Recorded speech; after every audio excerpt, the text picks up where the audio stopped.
एक बार की बात है, एक जंगल में एक चिड़िया रहती थी। उसकी एक बेटी भी थी। उसकी बेटी का नाम रानी चिड़िया था। वह जंगल में सबसे सुंदर थी, लेकिन वह बहुत गरीब थी। उनके पास रहने के लिए अपना घर भी नहीं था। कभी कभी तो वह भूखे भी सो जाते थे। उन्हें खाना भी नहीं मिलता था। मम्मी मम्मी, मुझे भूख लगी है। चलो किसानों के खेतों में कीड़े मकोड़े खाने चलते हैं। चिड़िया की बेटी इतनी बात कहती है, वह किसान के खेत में पहुंच जाती है। किसान अपने खेत में काम कर रहा था। वह किस गांव का सबसे अमीर किसान था और गांव में सबसे ज्यादा कंजूस वही था। चिड़िया अक्सर उसके खेत में अपना भोजन करने आती रहती थी और किसकी फसल की कीटों को खा जाती थी, जिससे किसान की फसल भी अच्छी होती थी। लेकिन वह कंजूस किसान कहता है, अरे चिड़ियो, तुम फिर से मेरे खेत का नाश करने आ गई। तुमने मेरा खेत खा खा के खत्म कर दिया है। आज के बाद अगर तुम मेरे खेत में दिखाई दी तो मैं तुम्हें जान से मार दूंगा। अंकल जी, आप हमें गलत समझ रहे हो। ऐसा कुछ भी नहीं है। हम तो तुम्हारे खेत के कीड़े मकोड़ों को खाते हैं, जिससे हमारा भी पेट भर जाता है और तुम्हारी फसल को भी कोई नुकसान नहीं होता। चिड़ियो, क्या तुम मुझे पागल समझ रही हो? मैं पागल नहीं हूँ। तुम कीड़े मकोड़े के बहाने से मेरे खेत का सारा अनाज खा जाती हो। चलो यहाँ से चली जाओ, वरना मैं तुम्हें बहुत मारूंगा। किसान इतनी बात कहता है और उन चिड़ियों के पीछे एक बड़ा चाकू लेकर दौड़ने लगता है। चिड़िया भी अपने जंगल की तरफ दौड़ने लगती है। किसान चिड़ियों के पीछे पीछे जंगल के किनारे पर पहुंच जाता है। वहां जाकर चिड़िया जंगल में छुप जाती है और कहती है, जल्दी से दूसरे किसान अंकल के पास चलो, मुझे बहुत तेज भूख लग रही है। ए बेटा, उस पाखंडी किसान ने तो हमें भगा दिया। आखिरकार हम उसका बीज थोड़ी ना खा रहे थे, हम तो कीड़े खा रहे थे। अब बताओ क्या ही कर सकते हैं। आज तो हमें भूखा ही रहना पड़ेगा।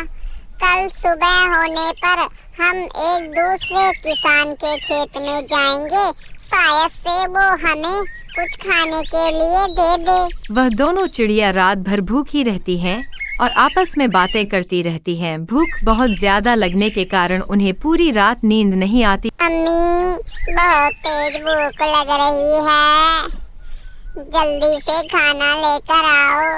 अरे बेटा, अब तो खाना सुबह होने पर ही मिलेगा, रात में हम कहाँ जाएंगे। सुबह हो जाती है। वह चिड़िया अपनी बेटी को लेकर किसान के खेत में पहुंच जाती है और किसान से कहती है, किसान अंकल, हम बहुत ही ज्यादा भूखे हैं। क्या तुम हमें तुम्हारी फसल के ऊपर के कीड़े खाने की इजाजत दे दो। इससे हमारा भी पेट भर जाएगा और तुम्हारी फसल भी खराब नहीं होगी। देखो चिड़ियो, मैं बहुत ही ज्यादा गरीब हूँ। अगर तुम चाहती हो तो मेरी फसल के ऊपर लगे हुए कीड़े ही खा सकती हो। अगर तुमने मेरी फसल का अनाज खा लिया तो मैं बर्बाद हो जाऊंगा और मैं कहीं का नहीं रहूंगा। तो चिड़ियो, वादा करो कि तुम मेरी फसल के ऊपर लगे हुए कीड़े ही खाओगी ना? अरे हाँ हाँ अंकल जी, आप घबरा क्यों रहे हो? हम तुम्हारी एक भी बीज नहीं खाएंगे और रात को भी यहीं रहकर तुम्हारी फसल की रक्षा करेंगे और ना किसी को खाने देंगे।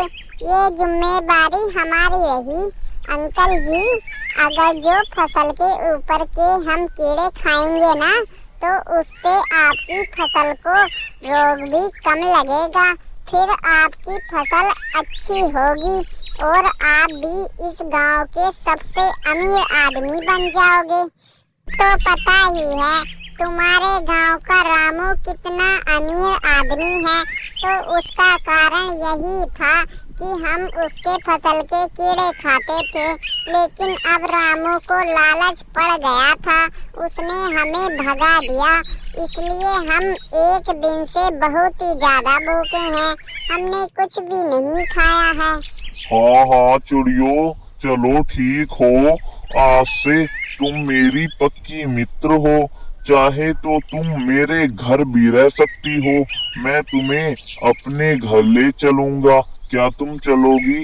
अरे नहीं नहीं, हम तो जंगल में ही चले जाएंगे। इतनी बात कहकर वह दोनों चिड़िया किसान के फसल के कीड़े खाने लगते हैं कि और किसान देखता किसान की फसल की सफाई हो रही है। कुछ ही देर में किसकी फसल चमक उठती है, जिससे किसान खुश होता है और कहता है, अरे चिड़ियों, थोड़ा आराम से, थोड़ा बहुत भोजन कल के लिए भी रहने दो।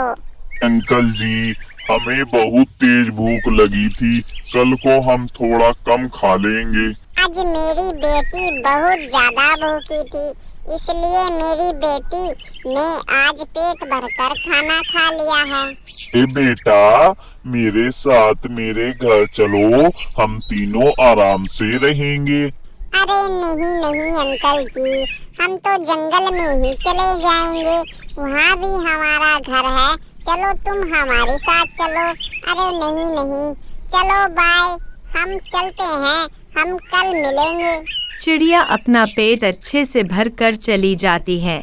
किसान देखता रहता है। किसान की फसल बिल्कुल साफ हो गई है। किसान भी बहुत ज्यादा खुश होता है और किसान अपनी फसल में बहुत ज्यादा मेहनत करता है और चिड़िया जंगल में पहुंच जाती है और कहती है, ए बेटा, देखा तुमने, मैंने कहा था ना, किशोरी अंकल बहुत ही ज्यादा अच्छे हैं, वो हमें फसल के कीड़े खाने के लिए मना नहीं करेंगे।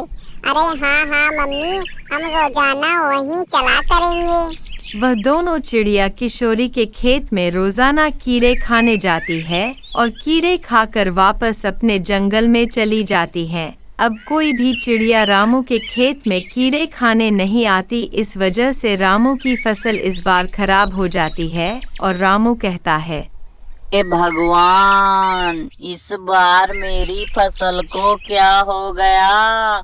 मेरी फसल तो सारी खराब हो गई। हे भगवान, अब मैं इस गांव में सबसे गरीब हो जाऊंगा, मेरी कोई तो मदद करो।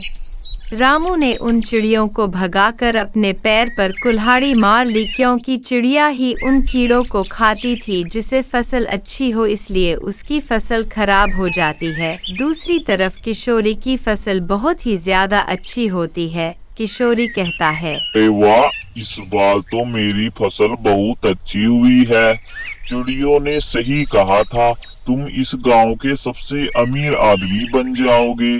चलो चिड़ियों के जंगल में चलता हूँ और उनसे धन्यवाद कहकर आता हूँ। किशोरी चिड़ियों के जंगल में पहुँच जाता है और चिड़ियों से कहता है, ए चिड़ियों, मेरी समझ में नहीं आ रहा, मैं तुम्हारा धन्यवाद किस तरीके से करूं। अगर तुम ना होती तो मेरी जिंदगी में इतनी खुशहाली कभी नहीं आती। तुमने तो मुझे इस गांव का सबसे अमीर आदमी बना दिया है। अरे अंकल जी, कैसी बात कर रहे हो? दिल के आप भी बहुत अच्छे थे। रामू ने तो हमें भगा दिया था, लेकिन पूरे गांव में तुम ही एक ऐसे किसान हो जिन्होंने मुझे कीड़े खाने के लिए इजाजत दी, वरना तो हम भी इस दुनिया में नहीं रहते और भूखे मर जाते। देखो, अब तो मेरी बेटी भी काफी ज्यादा बड़ी हो गई है, पहले तो ये भी बहुत ज्यादा छोटी थी। धन्यवाद तो मैं तुम्हारा करना चाहती हूँ। यह कहानी हमें सिखाती है कि यदि हम प्रकृति के साथ मेलजोल से रहें और जीव जंतुओं के महत्व को समझें, तो हम न केवल अपनी समस्याओं का हल ढूंढ सकते हैं, बल्कि एक संतुलित जीवन भी जी सकते हैं।